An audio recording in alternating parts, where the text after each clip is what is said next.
Euthanasia is being offered as a form of compassion, an act of mercy. But is it really? We'll talk about that and more in this edition of Life Matters with Brian Johnston, Western Regional Director of the National Right to Life Committee. And now here's our host, Brian Johnston. Welcome back to Life Matters. We're your program on the right to life, on culture, and the very real battle of ideas. Now let me remind you that the right to life is a very specific idea. And that idea has created a culture that revolves around the notion that human beings are significant. Each human being has a significance in their life. That's an incredible assertion. I didn't make it. I simply have also adopted it. It reaches back at least to the founders of the United States of America. They're the ones that coined the phrase right to life, that every individual is endowed by their creator with a right to life, that their right to be alive is significant. It's an inalienable right. The government does not give it to you. Very important. The government's job is to protect your right to be alive and the other rights that emanate from your life. So this idea that human beings have a special God-given quality that's different than animals. We have certain animal-like qualities, that's true.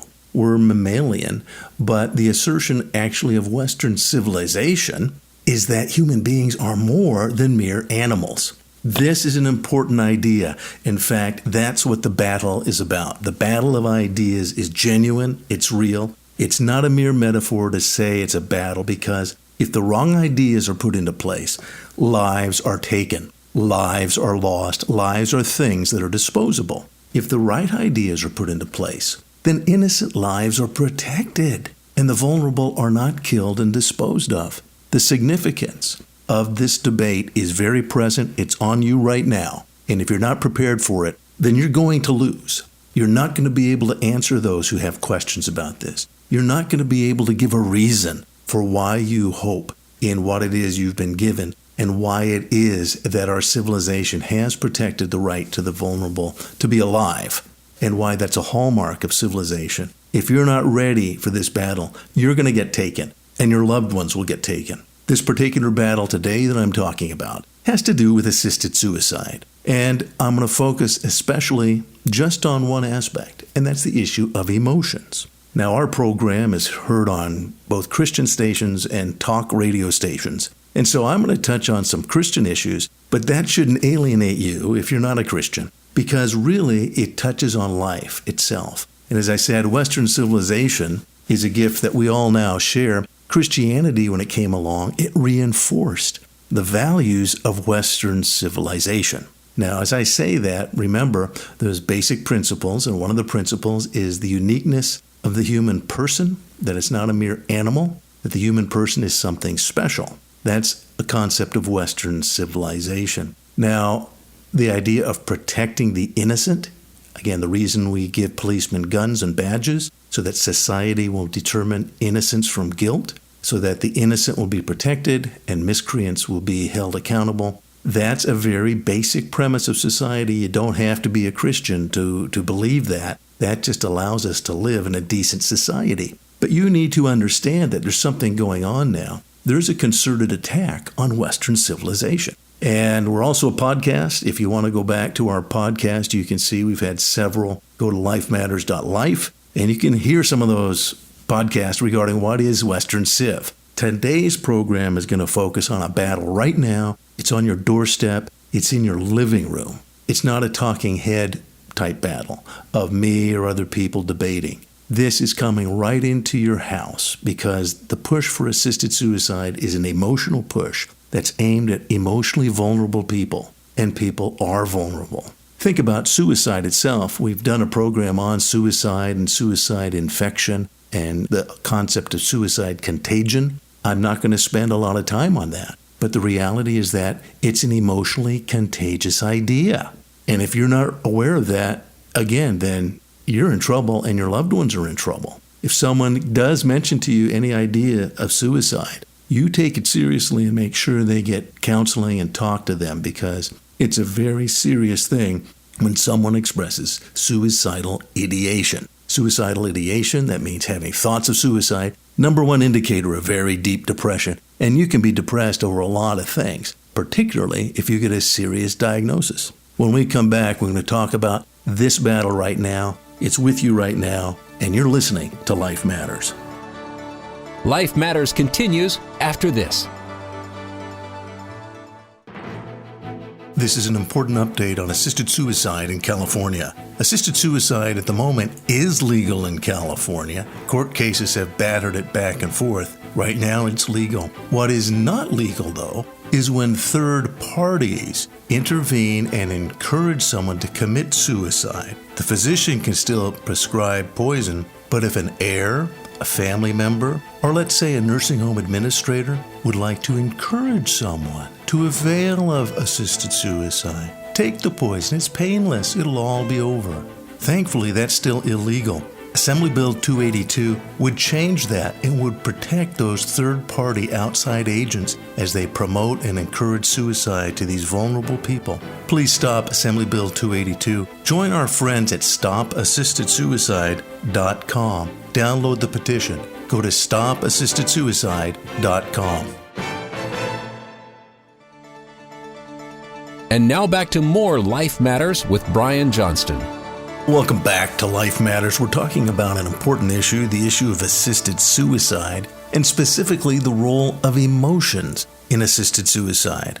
As I've mentioned before, our radio program is heard on Christian stations. It's also heard on secular talk stations. But this is an issue that actually applies to everyone. And as I talk about emotions, I want you to think about the aspect of emotions that really motivates people. And that's because it comes from deep, deep in the soul.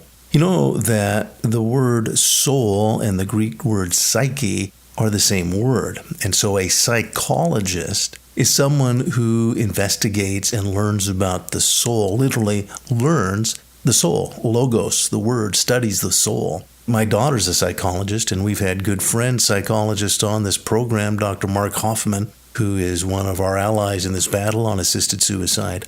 But in talking about emotions, I also want to talk to our Christian audience because I have found many Christians that are susceptible to the arguments of assisted suicide, and it has alarmed me. And I understand why now. And that's this. It's because it's an emotional argument. And I hate to say this, but many Christians that I know in today's culture are emotionally committed to God and the principles of God. But they don't understand the principles. They do understand their feelings. And so the commitment to feelings, to feeling good. Gosh, I'm going to come to God because I'm going to feel good. I'll feel better when my sins are forgiven. I'll feel better when things get straightened out in my life. And that's true, actually. But it's not the reason you should do it. Because if we're only committed to emotions, then we're going to be emotionally immature our whole life. And I'm going to bring this now back to the whole issue of assisted suicide and death and dying. There is a book written by a psychologist. Elizabeth Kubler-Ross was a Swiss psychologist, and she first published this book in 1969 on death and dying. It does not promote assisted suicide, by the way. It does not glorify death. Some people think that. No, what it looks at as a psychologist, she was looking at the psychological trauma that individuals go through when they get a terminal diagnosis. And you know what? It's powerful. The emotions are inescapable. Your mortality is very real, but we push it off through our whole lives. Then when a loved one dies or a friend dies in an accident or from cancer, it kind of hits home. It's emotionally troubling. I understand. I've been through it. It is hard. I've been at too many funerals, and I've been at deathbeds, and I've been supportive of people in hospice.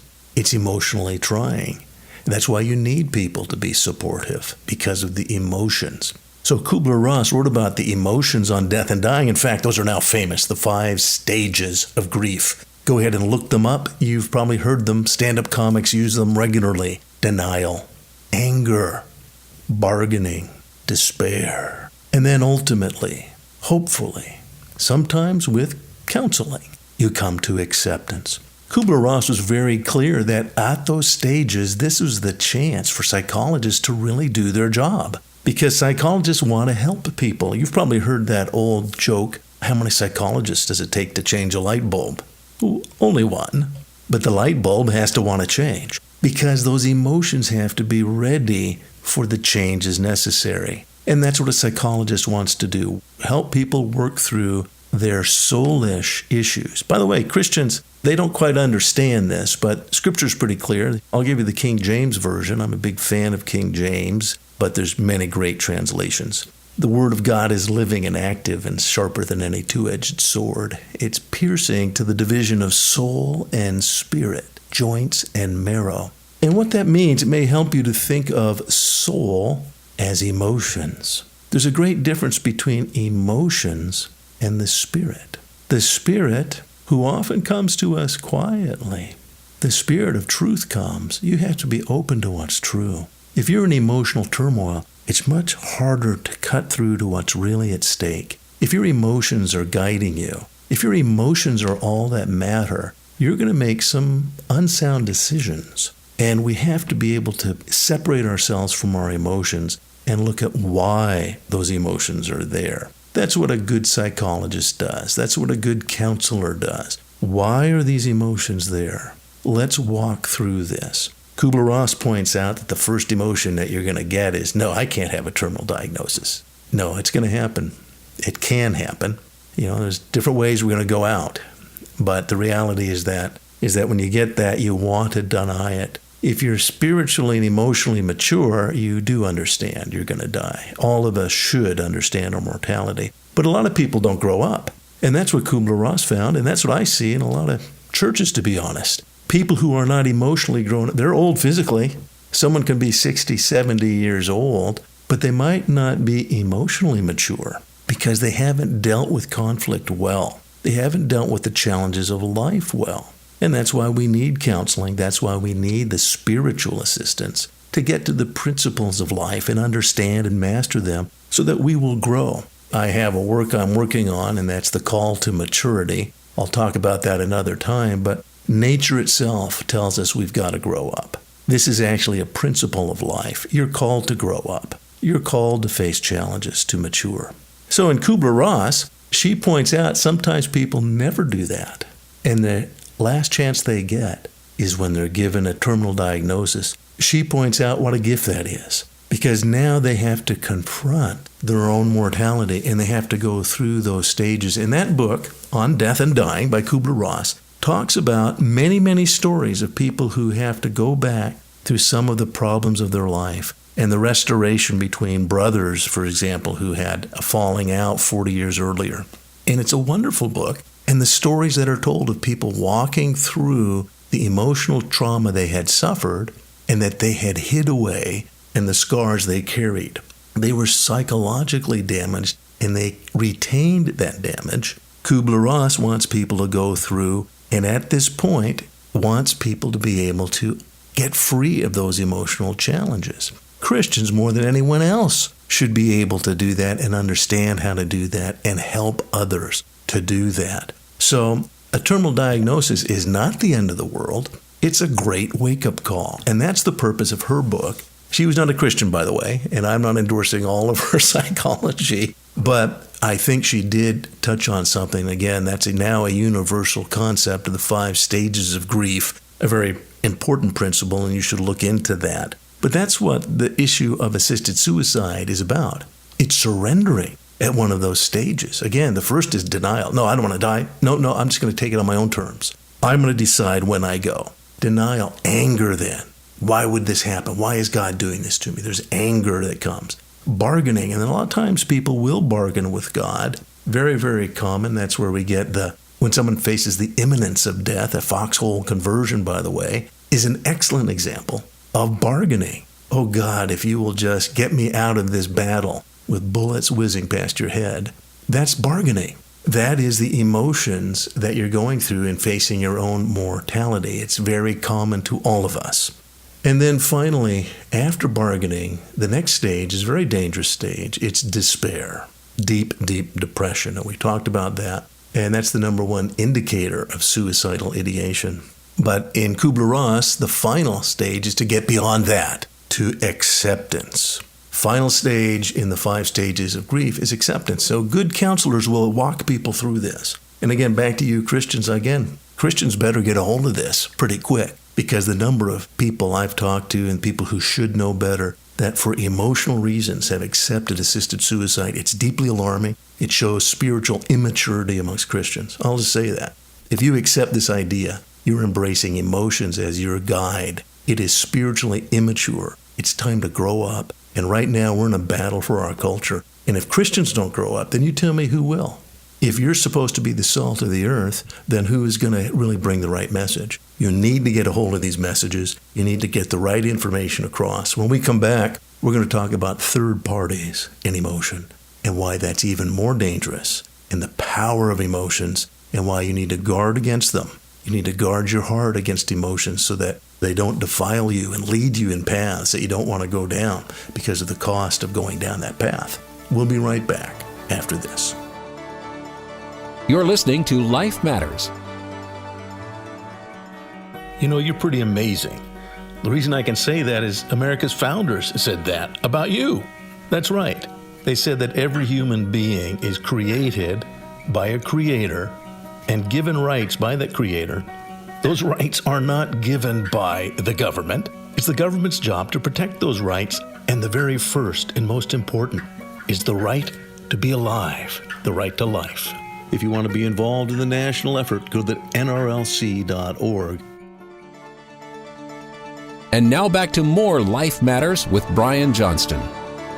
Welcome back to Life Matters, your program on the right to life, on the culture that emanates from the value of human lives, and on the battle of ideas to strip that value, to strip that idea from our culture. And it's very important you engage in this battle because lives are truly at stake. Lives will be lost or lives will be protected, depending on the ideas that are put into law. So please engage, please follow along. We're talking about emotions today.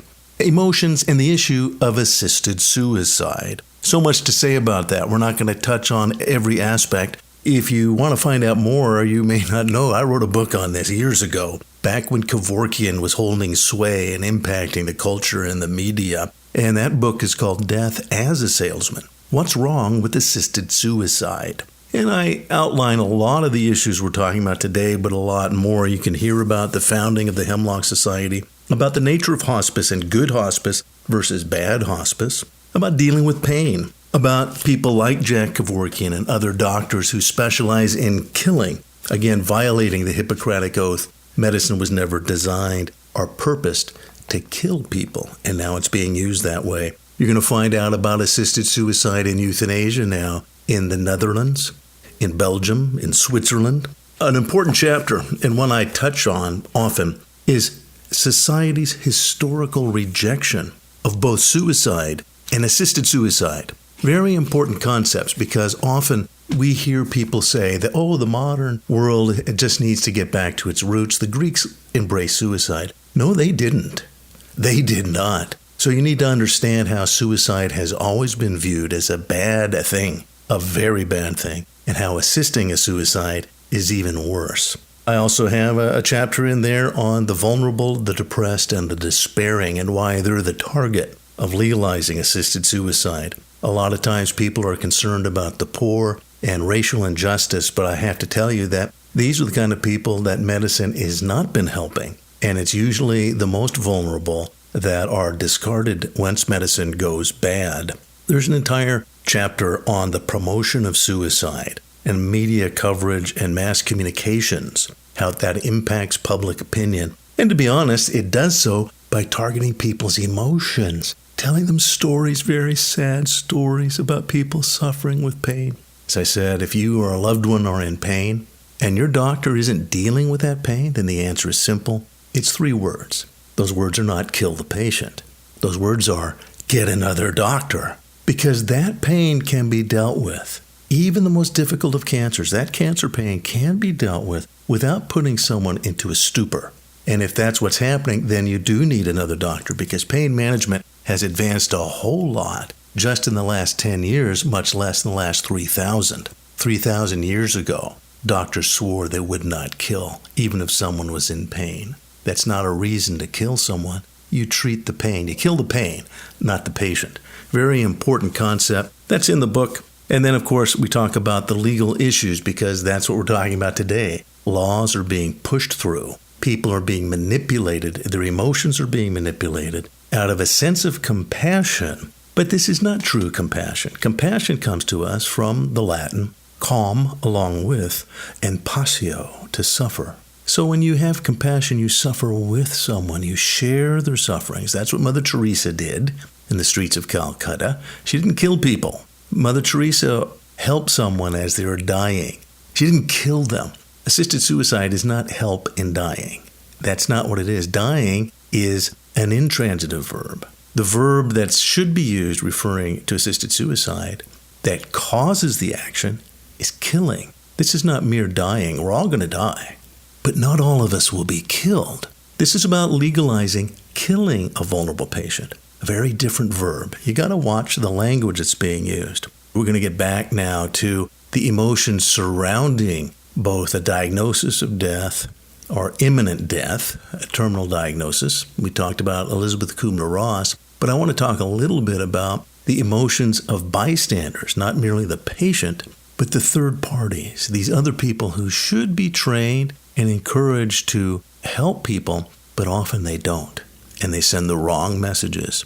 So that resource again is Death as a Salesman. What's Wrong with Assisted Suicide, available wherever fine books are sold. Another resource you might want to think about is National Right to Life. We have resources on all of the issues of life and protecting innocent lives and having laws that protect the innocent. Go to nrlc.org, or every summer you can consider attending the National Right to Life Convention. Go to nrlconvention.com and find out more about sitting down and really learning deeply about these issues. Back to the whole issue of pain and third parties. You know, the fact is that assisted suicide is about third parties. It's about someone assisting a suicide, and they walk away without any culpability. That assistant is actually involved in an intentional killing of a patient, even though it's using medicines ostensibly, but it is killing a patient, and then they walk away without any investigation. That's how these laws work. There's no follow-up investigation. Many of these cases, there's no psychological testing. We don't know the emotions of this patient. The problem is very often, as I said at the first part of the program, when you get a terminal diagnosis, you're going to have emotional turmoil. It's promised. The question is, how are you going to deal with it? Very, very important that good counselors be involved and that good family members be involved. Good hospice, by the way. The first modern hospice I consider a very good hospice, and that was St. Christopher's Hospice in England, where Dame Cicely Saunders established the pattern of good counseling and good care when there's terminal illness involved. Good hospice treats the patient and the family members as the unit of care. Not only is the patient dealing with something they've never faced before, but the family members likely have never faced this either. If it's a breadwinner, what incredible turmoil is coming to that home. That death isn't just about that individual. It's about everyone in their world. And those people also need counseling, as Kubler-Ross points out, and as Dame Cicely Saunders points out. They need to understand how to encourage and dispel negative emotions. If they're not trained in that, they can often do exactly the opposite. And we're going to talk about that right now. Studies have shown that very often it is the emotions and the feelings of others about a terminal condition that fuel worse feelings and worse emotions. That very often, if a family is not prepared, they're afraid of the pain. And total pain is referring to not just any physical pain. It's the pain, the emotional pain of loss. My friend, you will not overcome that easily. That's one of the problems. People are not prepared for the emotional pain of loss and of their own mortality, and therefore they think they're reacting to physical pain. But as both Kubler-Ross and as Dame Cicely Saunders and every good hospice volunteer knows, the deeper pain can't be treated with drugs. It's an emotional pain, and people have to walk through that. They have to mature through that, as Kubler-Ross points out. And if people aren't willing to do that, they'll stay immature and make wrong decisions. On many occasions, it's not the fear held by the patient that causes inappropriate actions. It's the fear of the insecurities and those closest to the patient. A study published in the Journal of the American Medical Association in February of '92 found that pain-killing drugs are administered as often for the comfort of the patient's family as they were given to soothe any actual pain of the patient. Now that is alarming, and part of it is the problem with assessing real pain, but really the deeper issue is that people view emotional pain as something to be treated, and they think it could or should be treated with drugs or by simply ending it all. This is very, very dangerous. Again, I want to remind you that assisted suicide is really a law about the third parties, about the person who's assisting, but the person who's involved and walks away from the killing. It's very important for you to understand how emotions propel this forward and propel those third parties. This Journal of American Medical Association study, again, you can look it up, February 19th of 1992 and even further, and it's alarming. Doctors who order drugs differ in their thinking from nurses who actually administer them. In just over half the cases did doctors order drugs to comfort the family of the dying patient. Again, one would hope that they would order some placebo, but this study shows no, they'll actually order opioids or some other pain medication so the family feels that the person's not in pain. Yet in more than 4 of every 5 cases, nurses who had discretion in administering drugs said that they were treating the patients for the benefit of their loved ones. That shows you the power of emotions, how the emotions of other people can impact your emotions, even of a professional medical person who should know better. They feel the emotions of those bystanders should be lulled, should be taken care of. This is extremely dangerous, and yet it happens, it's documented, and it's only because of the recent increase in pain management specialists that this kind of thing is lessening. But it shows you the power of emotions.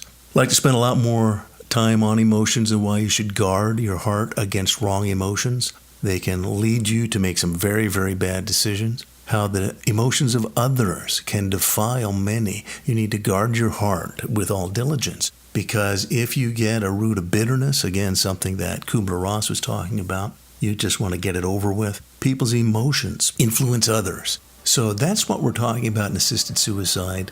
Do go to lifematters.life for more information. Go to nrlc.org. There's a lot more to talk about here, but we have to be ready for this battle and ready to deal with emotions and go to the cause of the emotions. What are the principles at stake?